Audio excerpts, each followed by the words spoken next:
Tääkin saatana hommani.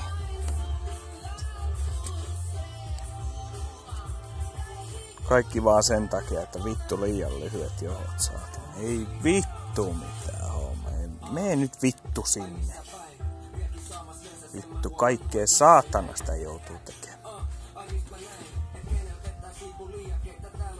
No.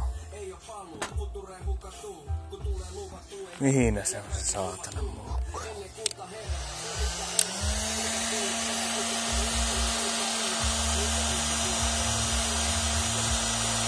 Näin ne tehdään oikeesti ne jahtot, ettei saatana millään vitu apikon paskoilla. Ne juotetaan ensin yhteen. Mä en pystynyt nyt kuvaamaan sitä